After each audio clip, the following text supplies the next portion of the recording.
నమస్తే, welcome to Suman TV. ప్రస్తుతం మనతో పాటు ప్రముఖ మధుమేహ వైద్య నిపుణులు డాక్టర్ జి కిరణ్ గారు ఉన్నారు. వారితో మాట్లాడదాం. నమస్కారం డాక్టర్ గారు. నమస్తే అమ్మా.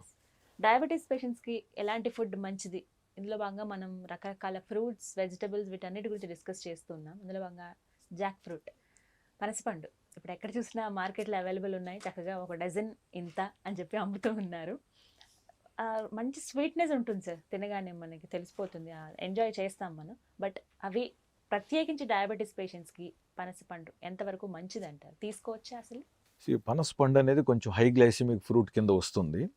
కాబట్టి షుగర్ ఎక్కువగా ఉన్న వాళ్ళల్లో, లేకంటే షుగర్స్ కంట్రోల్ కావడం కష్టంగా ఉన్న వాళ్ళల్లో ఎక్కువగా మనం వద్దని చెప్తూ ఉంటాం. బట్ కంట్రోల్ బాగా వచ్చిన తర్వాత వీళ్ళు వెయిట్ కూడా బాగా కంట్రోల్లో పెట్టుకున్నప్పుడు ఫ్యూ పీసెస్ తీసుకోవచ్చు అని చెప్పేసి మనం సలహా ఇస్తూ ఉన్నాం అనమాట. అండ్ రెండోది కూడా ఏంటంటే, గతంలో లాగా పనసపండు తినే క్వాంటిటీ తగ్గింది. మీరు ఒకవేళ తినండి అన్నంత మాత్రాన వాళ్ళు ఏమి ఎక్కువగా తినట్లేదు. ఇప్పుడు మ్యాక్సిమం ఒక 2 or 3, 4 పీసెస్ తీసుకుంటే ఎక్కువ అయిపోయింది. ప్లస్ మనకు ఇప్పుడు సిటీస్లో కూడా అది చాలా కాస్ట్లీ. దాదాపు ఒక పీసు మనకు యావరేజ్గా తీసుకుంటే 10 రూపాయల పైన ఉంది. సో మనకు 150 రూపాయలు, 200 రూపాయలు పెట్టి తెస్తే ఫ్యామిలీలో నలుగురు ఉంటే తలా డివైడ్ చేసుకుంటే ఒకరికి 2, 3, 2 పీసెసే వస్తాయి. మనం అలౌ చేయడంలో ఇబ్బంది ఏం లేదు. రెండోది, కొన్ని జాతి పనసపండ్లు ఆల్మోస్ట్ ఇప్పుడు దొరకట్లేదండి. అవి చాలా తీగా ఉండేటివి, సైజు చిన్నగా ఉండేటివి, సన్నంగా ఉండేది దాని ఒక ఫ్లెష్, అండ్ విపరీతమైన తీపి ఉండేటివి. అవి ఇప్పుడు అవైలబిలిటీలో లేవు. చప్పగా ఉంటున్నాయి సార్ చాలా వరకు. ఇప్పుడు చాలా వరకు తీసుకుంటే సైజు పెద్దవి ఉంటున్నాయి, తొల్లలు అంటాం కదా దాన్ని. అవి చాలా పెద్ద ఫ్లెష్ కూడా ఎక్కువ ఉంటుంది. సో ఎక్కువగా మాగితే అవి మళ్ళీ పురుగు పట్టడము లేదా వాళ్ళకు విక్రయించుకోవడం కష్టం కాబట్టి అవి అన్రైపెండ్గానే చాలా వరకు వీళ్ళు అమ్ముతున్నారు. సో మొత్తం మీద ఏంటంటే ఈ ప్రయత్నాల వల్ల గ్లైసెమిక్ ఇండెక్స్ తగ్గుతోంది, ఫ్రూట్లో తీపిదనం తగ్గుతోంది. కాబట్టి ఆ తీపిదనం తగ్గటం వల్ల కూడా మనం కొంచెం నో అని చెప్పడం తగ్గింది వాళ్ళ రేపు చాలామందికి. సో మీ షుగర్ లెవెల్స్ని బట్టి మనం ఎప్పుడు చెప్తున్నట్టుగా 160, 170 లోపు తిన్న తర్వాత ఉన్నట్లయితే స్నాక్ ప్లేసుల్లో ఇట్లాంటి ఫ్రూట్స్ తీసుకోవటం మంచిది. మీరు అనుకోవచ్చు, ఏంది డాక్టర్ గారు మీరు అన్నిటికీ ఫ్రూట్స్ అన్నిటికీ మీరు తీసుకోవచ్చు అని చెప్తున్నారు, ఎందుకండి అని మీరు అడగచ్చు. యాక్చువల్గా నేను ఎందుకు చెప్తున్నాను అంటే, మనం సరైన స్నాక్ని పేషెంట్కి పరిచయం చేయకపోతే వీళ్ళు వెళ్ళి సమోసాలు, బజ్జీలు, మిరకాయ బజ్జీలు, డయాబెటీస్ బిస్కెట్లు అని చెప్పి ఇవన్నీ తినేసి కొలెస్ట్రాల్ పెంచుకుంటున్నారు. ఎస్. సో ఇది వద్దంటే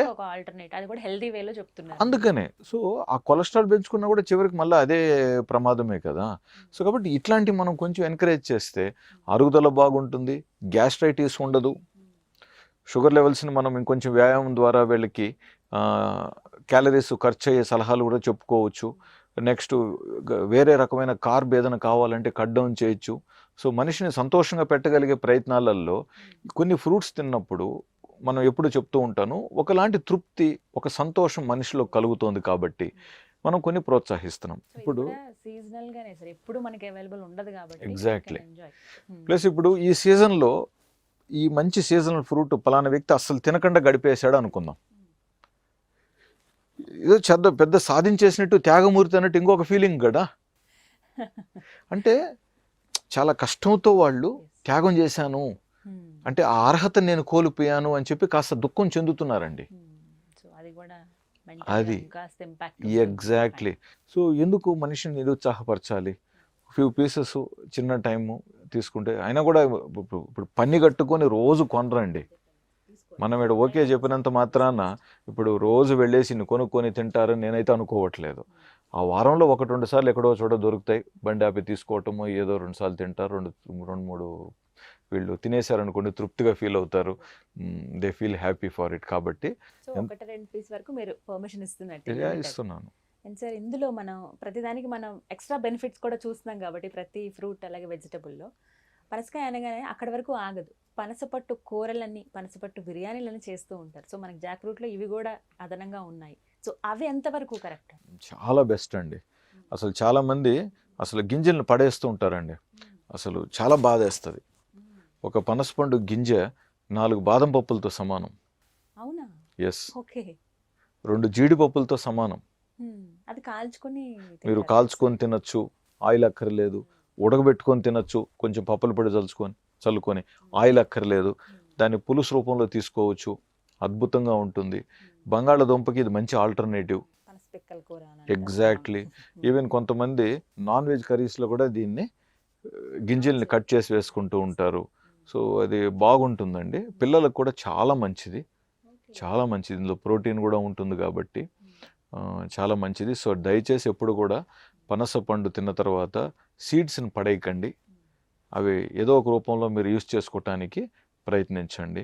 నేనైతే పనసపండు కొనేదానికి ముఖ్య కారణం గింజల గురించి. గతంలో గింజలు ఫ్రీగా ఇచ్చేసేవాళ్ళు, ఇప్పుడు వాటికి కూడా కొంచెం ప్రైస్ పెట్టారు. అవునవును.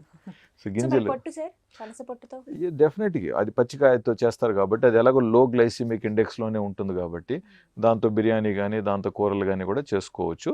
బట్ ఏదైనా వాడేటప్పుడు మనం ఆయిల్ తక్కువనే ప్రోత్సహిస్తాం కాబట్టి ఎంత తక్కువ ఆయిల్తో మీరు వండుకుంటే ఈ గింజల్లో ఉన్న గుణాలు మీరు బాగా పొందగలుగుతారు, అడ్వాంటేజ్ తీసుకోగలుగుతారు. ఆయిల్ పడే కొద్దీ ఏమవుతుందంటే దీని యొక్క సహజ గుణాలు పడిపోతాయి, ఆయిల్ డామినేట్ చేస్తుంది. ఆయిల్ వల్ల వచ్చే దుష్ఫలితాలకు మనం గురయ్యి నష్టపోతాం, ఆరోగ్యం రావాల్సిన దానికన్నా కూడా పోయేది ఎక్కువ ఉంటుంది. సో మీరు ఎంత తక్కువ ఆయిల్తో వండుతారు లేదా జీరో ఆయిల్తో వండుతారో మీ మీ మీ సామర్థ్యం అండి, దాని మీద ఆధారపడి. Exactly. Right. So Jack fruit ఓవరాల్గా మంచిదే, బట్ ఫ్రూట్ విషయానికి వస్తే తొనలు అయితే మటుగా మనం లిమిట్లో తీసుకోవడం బెటర్ అని అంటారు. రైట్ డాక్టర్ గారు, థ్యాంక్ యూ అండి, నమస్తే.